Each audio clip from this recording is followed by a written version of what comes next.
Okay,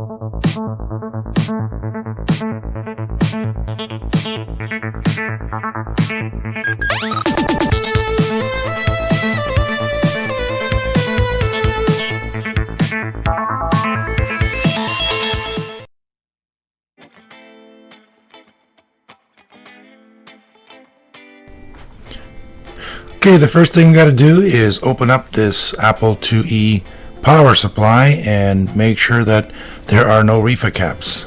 I believe I took them out in the past, but I'm not sure, so it's just a quick check by just removing the screws and a bit of a visual inspection. So let's take a look. And looking around here, and we're good. I've changed them. Yay. So now I'll put the screws back in and then we can continue.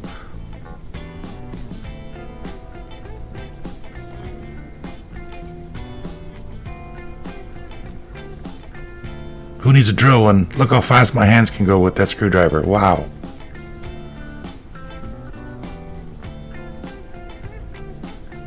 It's amazing what 400 times speed video can do.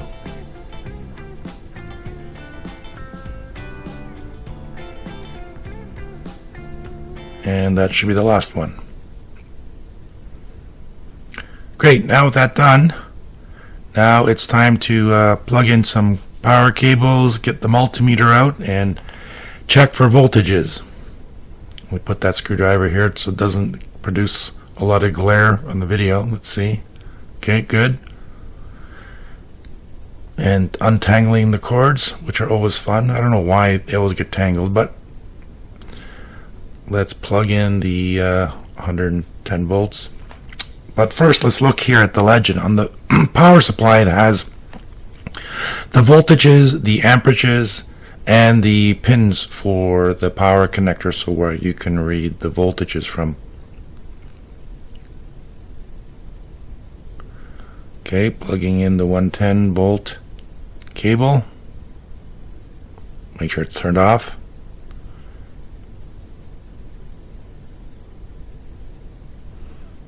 Okay, I think we're ready.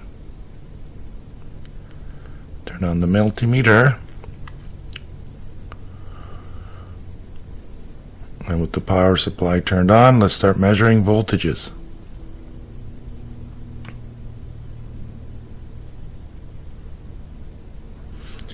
Okay, the first one, let me make better contact. These are kind of funny connectors, so you can't really stick the probes right inside.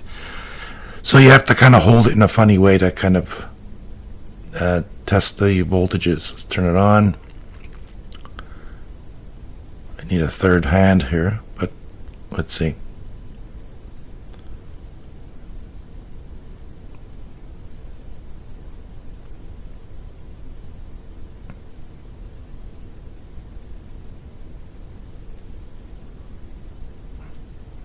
And our first reading is 12.92 volts DC.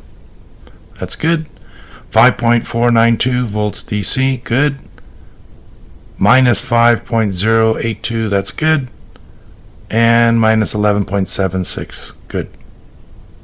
Now the voltages are going to vary because there's no load, but this is a quick test and everything looks fine. So we can move on to the next steps.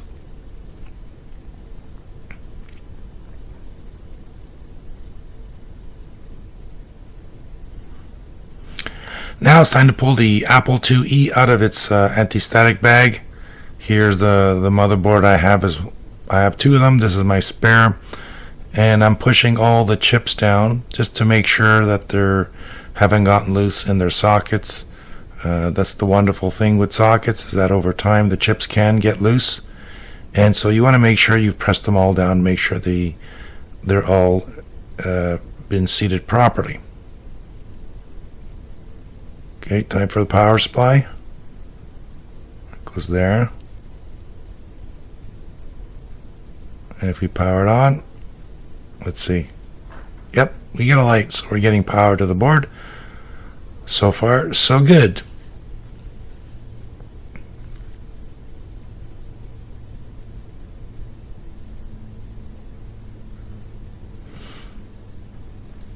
Now the next thing I'm going to be plugging in is this riser card and monitoring board that I've built. This is my prototype.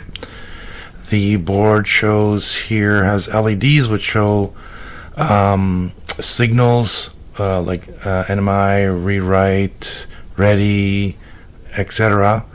And voltages, so you can actually measure the +5, +12, -5, -12 right on the board. Here the green LEDs and the red LEDs are additional signals. The blue ones are address signals, and the yellow are data signals. So these are all coming off the actual slot in the back in the IIe, and those are information pulling off from the processor. So that cable, the 50-pin ribbon cable, plugs into that board, and the other side plugs into this additional board, which is a card slot riser. I'll be doing a video on this soon when I have my final board ready. But we have it all plugged in. That plugs into a slot, any slot really. And let's power it on and see what happens. Excellent. We are getting activity. We are seeing lights flashing on the address lines.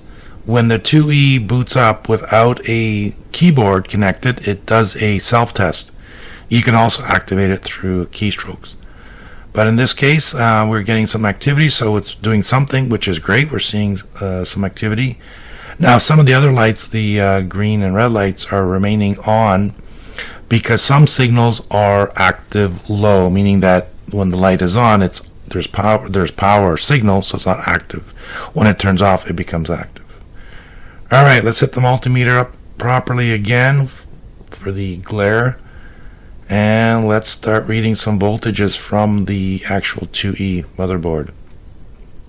Again, it's running Diagnostics. So here there's a test for +12. We're getting 12.10. Very good. And the next one we are getting -11.65. That's good. And reading -5.0 and 4.982. That's good too. So power's good on the motherboard.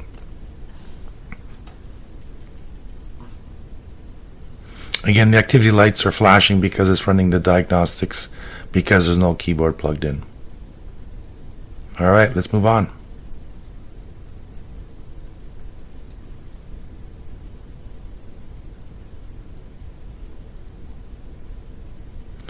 All right, the next test. Look, power light is on. That's good. And here I'm showing that when you have the keyboard removed, you're going to get video. It's going to look like this. You're going to get white screen and a black screen. And it's basically showing that it's doing a test. At the end, it would say kernel or system ready, depending on your ROMs. So we can now plug the keyboard in, making sure you're plugging it the correct way. If not, you could damage the chips, the keyboard controller chip. You note that this keyboard is missing the letter U. The key is missing and the stem is broken, so I have to look for one of those. Wish me luck. Okay, so we're powering it up and we're getting the Apple II, and yep, the keyboard is working. Nice. Yay. All right. So now what's next? Now I'm just going to type in a couple of things just to see if the keys are working. Yep. The letter U, even though the key is missing, is still working, so the switch is good.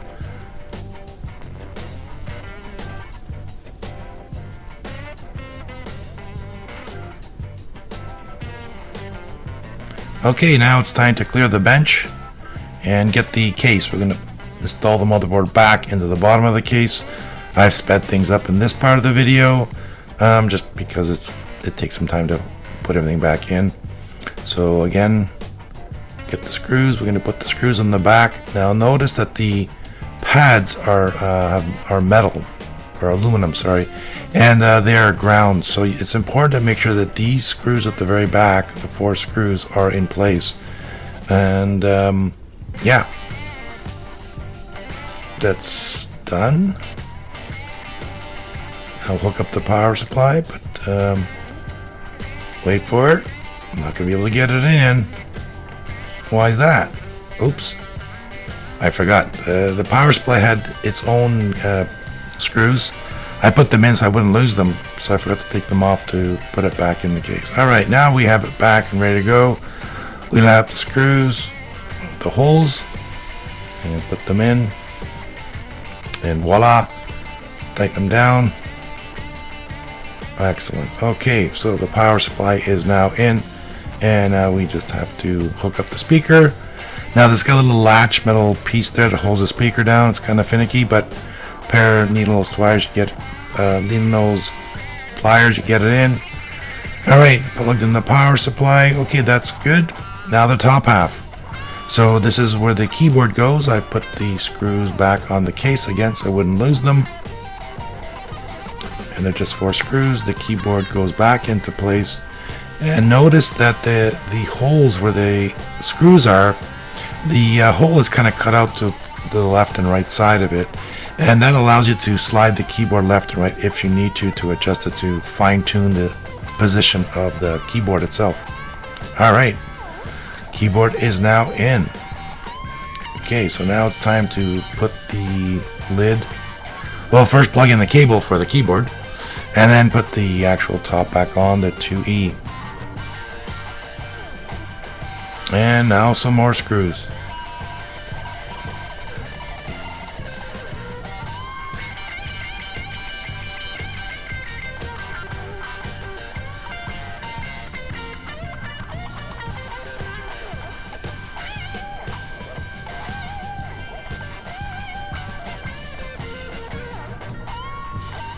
And yes, I did miss a screw in the front, but it's because I'm missing that actual screw.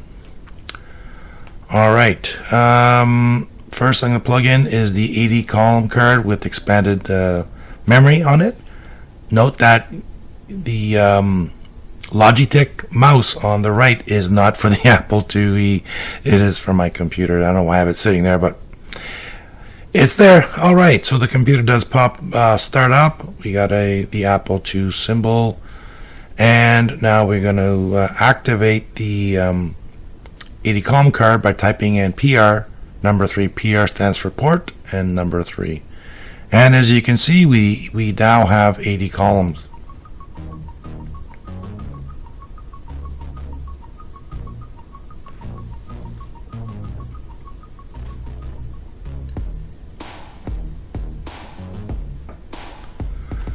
And there's a quick little test.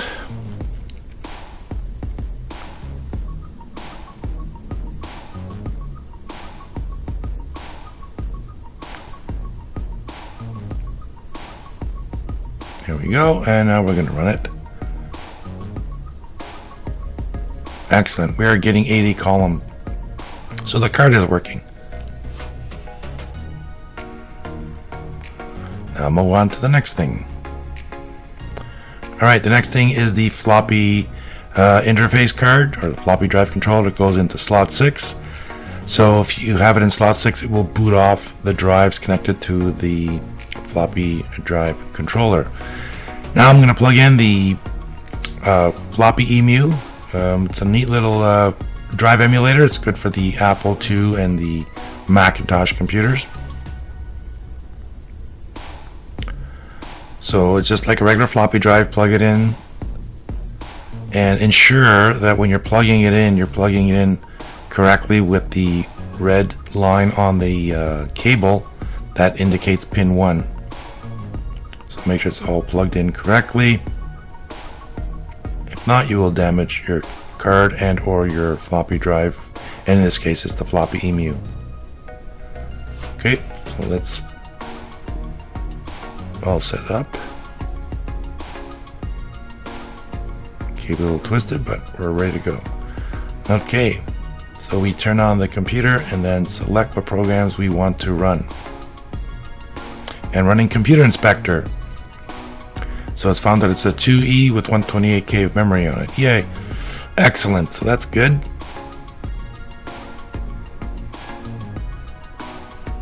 And this is just information on the Computer Inspector software. RAM test. Let's test some memory. Let's see if it's working or if I forgot to remember. Alright, test is good. Moving on.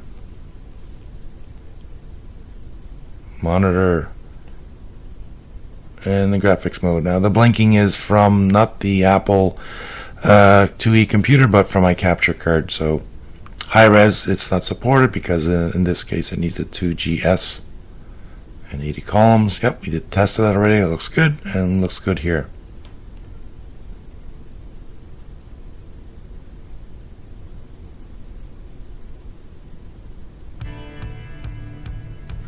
Next, computer checkup. This is a checkup program for the IIe. It's all kinds of interesting stuff. Let's do a system ROMs test. And you can see it's passing 8, 10, 9, 11. All good. So the ROMs are good. That's excellent. Next, CPU. This should be quick. Yep. 70, 100 times passed. Excellent. We're good there too.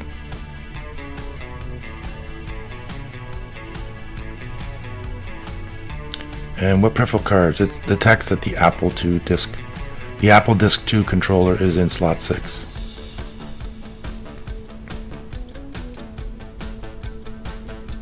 And now the main memory test. Now with the slot identification program, if you have other cards like CPM, serial card, parallel card, etc., you're able to detect that and show it on the screen.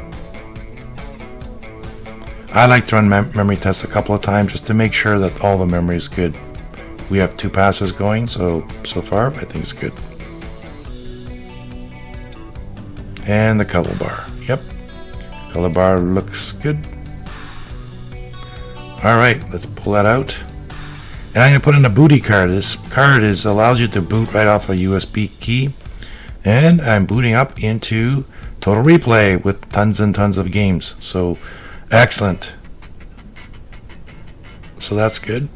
You can put that card in another slot if you like, and then you can just boot up a floppy and then get to that other card and boot from there. Now we're putting in a CPM card. I'm putting a CPM card because it's what I have. That's part of the pile here I have, but it's also a good way to kind of stress test your IIe as it runs the Z80 processor, or Z80 depending where you live, and the 80 column card. So let's plug that in. That's going into slot 4. You can go basically any slot, except you don't want to put in 6 because it won't boot, and you don't want to put in slot 3 because slot 3 is for video. Okay, let's turn that on and see what we get.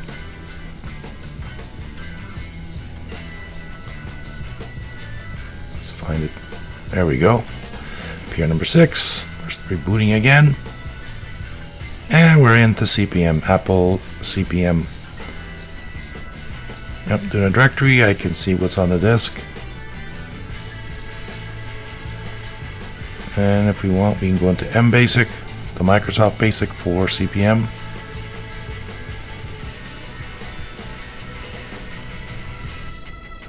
And of course, while you're here, we might as well do a little print program, so let's print.